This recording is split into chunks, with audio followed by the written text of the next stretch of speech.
술에 취한 승객이 잠들면 가짜 토사물을 택시에 뿌려놓고 합의금을 뜯어낸 택시기사가 실형을 선고받았습니다. 주차장에서 차를 훔쳐 100km의 무면허 운전을 한 철없는 중학생들도 붙잡혔습니다. 임주혜 변호사와 이야기 나누겠습니다. 안녕하십니까? 네, 안녕하세요. 네, 먼저 좀 지저분한 사건인데, 자, 택시기사 사건부터 보겠습니다. 만취 승객이 잠들면 가짜 토사물을 택시에 뿌려놓고 합의금을 뜯어냈습니다. 관련 영상 잠깐 보고 오겠습니다.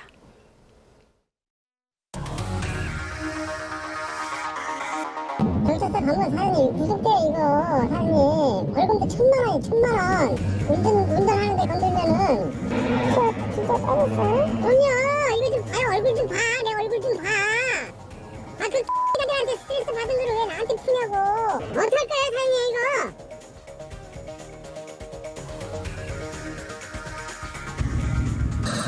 사장님 발로 차고 오바이트 다 해놓고 이게 뭐야 이게 뭐야 오바이트 다 해놓고 발로 차고 이게 뭐야 이게 아 진짜 오바이트 안 했는데 저희한테는 최초 150만 원을 요구하더라고요. 그래서 그에 응하지 않자 그 합의금은 점자 100만 원, 50만 원 그렇게 내려오면서 자기 계좌를 적어 주면서 송금을 하라고 했습니다. 네, 아주 경찰관한테 제대로 걸린 건데 법원 판결은 어떻게 나왔습니까? 공갈 그리고 공갈 미수 혐의가 적용이 되어서요. 징역 4년 6개월이 선고가 되었습니다. 이 동종으로도 이제 공갈죄로 이제 실형을 받고 출소한 지 얼마 되지 않아서 또 반복된 범행이었다라는 점이 좀 그래도 다소 중형이 선고된 배경으로 꼽히고 있는데요. 정말 황당한 사안입니다.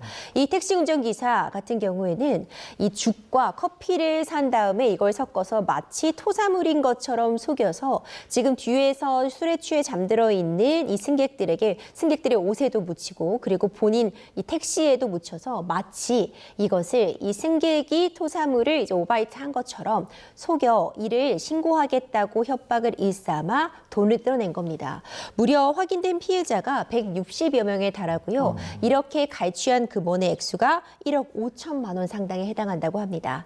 재판부에서도 이런 죄질이 매우 좋지 못하고 피해자들의 그런 피해 역시도 상당하다는 점이 인정되어서 결국 징역형, 실형이 선고가 되었습니다. 만약에 나도 택시를 탔는데 이런 상황이 벌어졌다. 이러면 이걸 좀 어떻게 저희가 해결할 수 있을까요?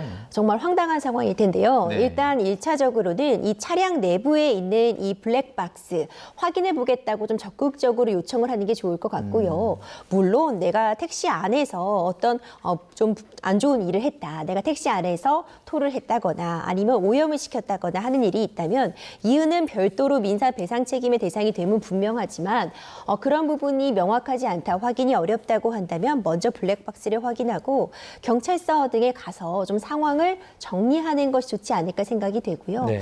이런 것은 엄연히 범죄입니다. 하지도 않은 일을 했다고 뒤집어 씌우고 나아가서 오히려 공갈과 협박을 일삼으면서 역으로 고소하겠다고 하면서 그 공포심을 이용해서 금전적인 이득을 착복한 건 엄연히 형사처벌 대상이 되기 때문에 이런 행동 결코 해서는 안 되겠습니다. 네, 블랙박스를 꼭 확인하라라는 조언 해주셨습니다. 그리고 저 택시기사가 피해 승객들에게 운전하는데 건드리면 벌금 1,000만 원이다. 경찰서 가면 구속이다. 뭐 이런 말도 했거든요.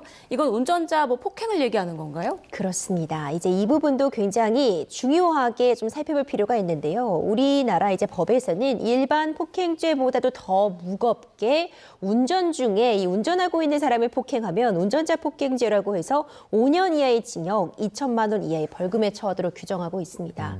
이런 일들이 사실 많이 일어났습니다. 택시 승객이 택시기사에게 이제 특히 야간에 술을 취해서 행패를 부린다거나 버스 운전자를 폭행하고 심지어 버스 안에서 소변을 보는 그런 말도 안 되는 행동을 하는 일들이 종종 발생을 했는데요.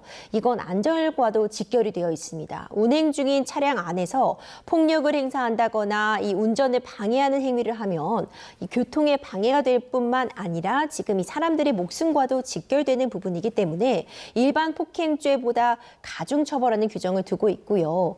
이 택시기사는 이런 운전자 폭행죄라는 부분을 악용해서 요즘 운전하는 사람 폭행하면 더 큰 처벌받는 거 알고 있지 않냐. 이렇게 행패를 부리게 되면 문제가 될 수 있다. 이렇게 다른 때 적용할 수 있는 이 규정을 갖다가 공갈과 협박을 일삼은 겁니다. 자, 이렇게 사기법을 잡은 건 경찰관의 기지였는데 이게 어떻게 보면 위장 수사를 한 거지 않습니까? 근데 저게 상식적으로 또 어떤 경찰의 위장 수사가 위법한 증거 수집이다 이런 의견도 있잖아요. 이게 뭐가 맞는 겁니까? 이번에 피고인을 검거할 수 있었던 건 이제 경찰들이 취객으로 일종의 연기를 하면서 그 해당 택시에 탑승을 했고요. 취객인 척 뒷자리에 탑승을 하자 똑같은 수법으로 이 토사물을 묻힌 것처럼 이 택시기사가 꾸며내는 이 상황이 고스란히 증거로 남았던 겁니다. 네. 이제 이런 수사를 하지 않으면 사실상 명확하게 증거를 확보하기 어려운 측면이 있었던 것 같은데 일반적으로 우리가 이런 위장 수사를 할 때는 기회 제공형과 범의 유발형으로 나누게 됩니다. 범의 유발형 같은 것은 범의, 그러니까 애초에 범행을 할 의도가 없는 사람을 부추겨서 꼬드겨서 이 범행에 이르도록 하는 그런 수사는 사실상 허용되지 않는 위법한 수사고요. 네. 그런 정도가 아니라 단순히 이미 범행을 모의하고 고의를 갖고 있는 사람에게 용이하게 할 수 있도록 기회를 제공하는 것에 불과한 경우, 이번 사례 같은 경우가 사실 기회 제공형이라고 보여지는데 이런 위장 수사 같은 경우에는 수사 기법으로서 허용이 되고 가능하다라고 평가가 가능합니다. 네, 자, 황당한 사건 살펴봤고요. 자, 다음 사건은 이제 아파트 주차장에서 중학생들이 차를 훔친 내용인데 어떤 사건인가요? 중학생 2명이 불구속 상태로 입건이 되었습니다. 아파트 지하 주차장에서 차량을 훔쳐서 무려 100km가량이나 무면허로 주행을 이어간 겁니다. 정말 위험천만한 주행이 아닐 수 없고요. 이와 같은 경우에는 특수절도, 그러니까 차량을 훔친 부분이 문제될 수밖에 없고, 그리고 무면허 운전 이 역시도 형사처벌 대상이 되기 때문에 이런 처벌 대상이 된다, 이런 점을 강조하고 싶고 정말 위험천만한 행동입니다. 절대 이런 행동은 해서는 안 됩니다. 네, 겁도 없는 중학생들인데 이 특수절도와 무면허 운전 혐의 같은 경우에는 통상적으로 어느 정도 판결이 내려지나요? 지금 일단 이 청소년들이기 때문에 그런 부분은 가만히 되어야겠지만 특수절도 같은 경우에 이제 6년 이하의 징역, 또 이 무면허 운전 같은 경우에도 1년 이하의 징역, 굉장히 다소 높은 징역형이 규정이 되어 있습니다.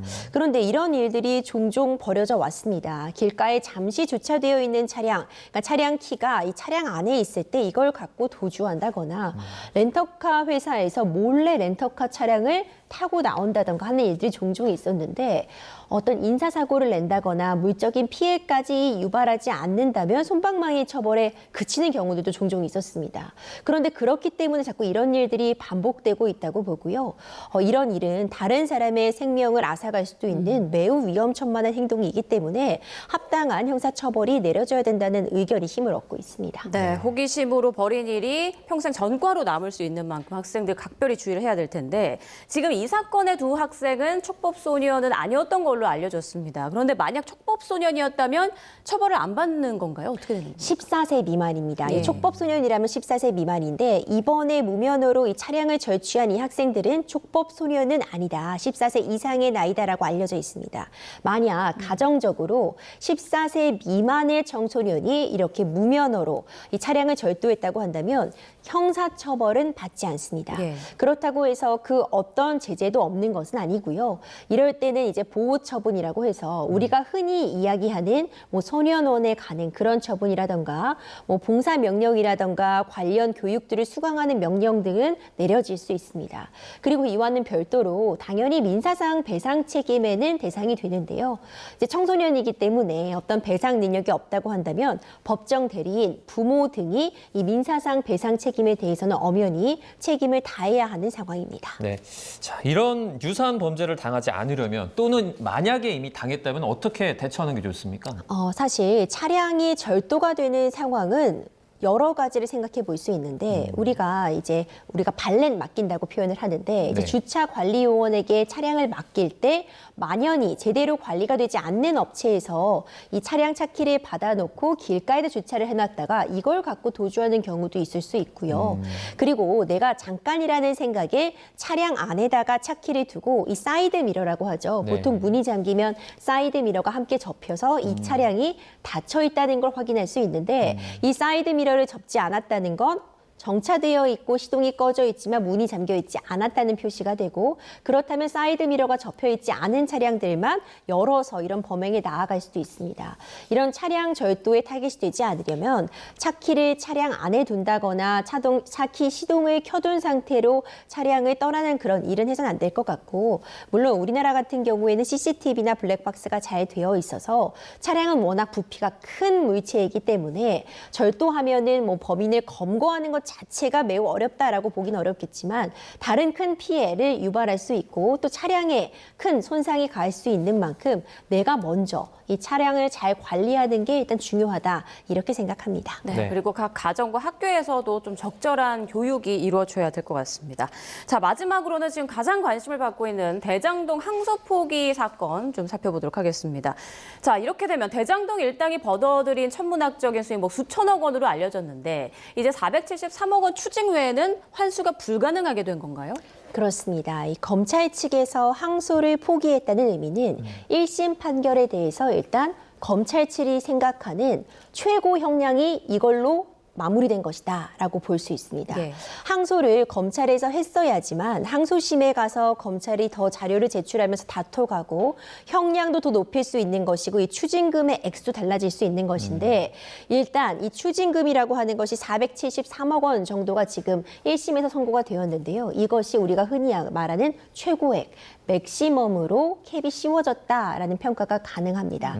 그렇기 때문에 오히려 피고인들만 항소를 해서 이제 불이익 변경 금지 원칙이라고 해서 피고인만 항소를 하고 검찰을 항소하지 않으면 1심 판결보다 피고인들에게 불이익하게는 처분을 내릴 수 없기 때문에 지금 이 형량이 유지되거나 낮아질 수밖에 없는 것이고 추징금 역시도 이 추징금이 유지되거나 낮아질 수밖에 없기 때문에 1심 판결 이상의 형량이나 추징금은 사실상 불가능해진 것이다. 이런 평가가 나오고 있습니다. 네, 지금 법무부 장관은 이 규정상 개별 사건에서 직접 지휘권을 행사할 수가 없잖아요. 그런데 정성호 장관이 오늘 회견에서 뭐 신중한 판단이 필요하다 이런 의견을 뭐 전달했다고 하는데 이거 관련해서는 뭐 규정을 뭐 어겼다 이렇게 볼 수 있는 여지가 있습니까?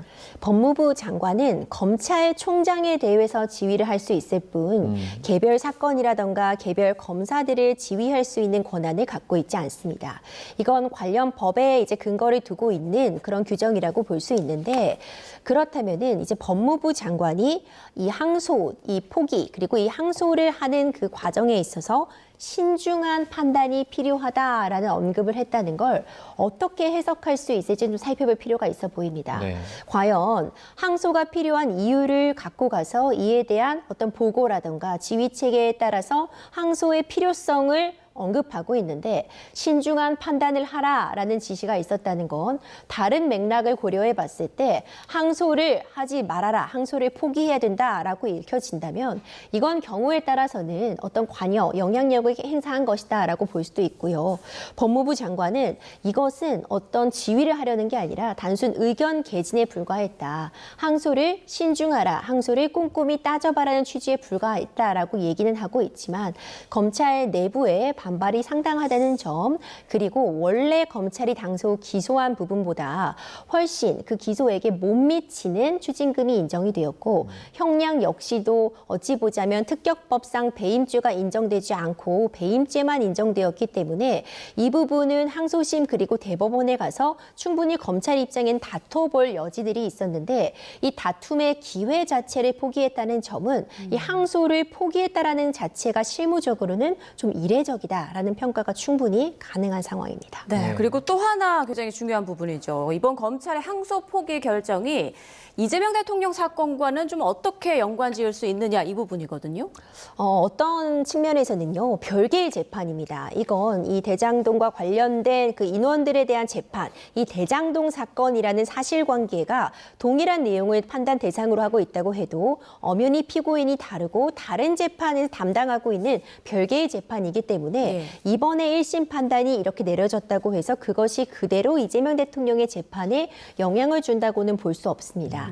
다만 아직 이 1심 판단도 1심에서 그친 것이고 항소심과 대법원이 남아있지만 적어도 지금 검찰 측은 항소를 포기했기 때문에 1심에서 나온 형량보다 줄어들 가능성이 다소 높다. 1심에서 나온 추징액도 이보다 더 적게 인정될 가능성도 있다라는 측면이 있다면 특히 이번에 1심 판단에서는 이 추징을 가능한 액수, 그러니까 이것이 부당이득으로 볼 수 있는 그 금액을 정확하게 특정이 어렵다는 측면이 고려되어서 그 액수가 상향이 돼야지만 적용될 수 있는 특경법상 배임죄가 적용되지 않고 일단 일반 배임죄가 적용이 되었는데 일반 배임죄는 심지어 지금 폐지, 개정 논란까지 있는 상황입니다.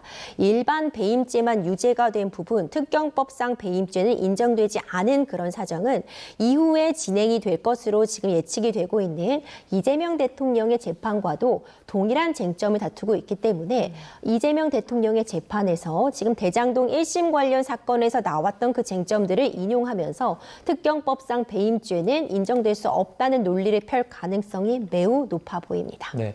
또 검찰 내부의 반발도 거셉니다. 그러니까 개별 검사들이 이런 의견을 내는 게 뭐 공무원의 정치적인 중립 의무를 위반한 거 아니냐 이런 목소리도 있는데요. 어떻게 보십니까? 그렇습니다. 공무원은 정치적인 중립 의무를 부담합니다. 특히 검찰이라는 조직은 기소를 독점하고 있습니다. 기소라는 것은 검찰밖에 할 수 없는 것이고 이 기소라는 것은 결국 이 사건을 재판으로 가져갈까 가져가지 말까를 결정하는 매우 중요한 권한이기 때문에 다른 공무원들보다도 더 높은 정치적인 중립성을 요구받는다는 그런 평가가 가능한데요. 일단 내부적으로 어떤 의견을 개진하는 것은 검찰의 직무를 수행하는 과정에서 가능하다고 봅니다. 다만 이 메시지가 어떤 정치적인 영향력을 끼치려고 한다거나 누구의 당선을 도우려고 한다거나 특정 정당을 지지하는 그런 의견 표명이라면 당연히 정치 중립 의무를 위반한다고 볼 수 있지만 이번 사안 같은 경우에서는 실무적으로 이런 사항에서 잘 이루어지지 않는 항소 포기라는 결정이 있었고 왜 이런 항소 포기라는 결정을 했어야 됐는지를 어찌 보자면 지휘부에 의문을 던지는 물음을 던지는 그런 상황이기 때문에 단순히 이런 의견 표시라던가 의견 입장을 제시했다고 해서 곧바로 정치 중립 의무를 위반했다 이렇게 보기는 다소 어렵지 않나 생각이 됩니다. 네, 앞으로도 따져볼 부분이 많을 것 같은데요. 지금까지 임주혜 변호사와 좀 이야기 나눠봤습니다. 고맙습니다. 고맙습니다.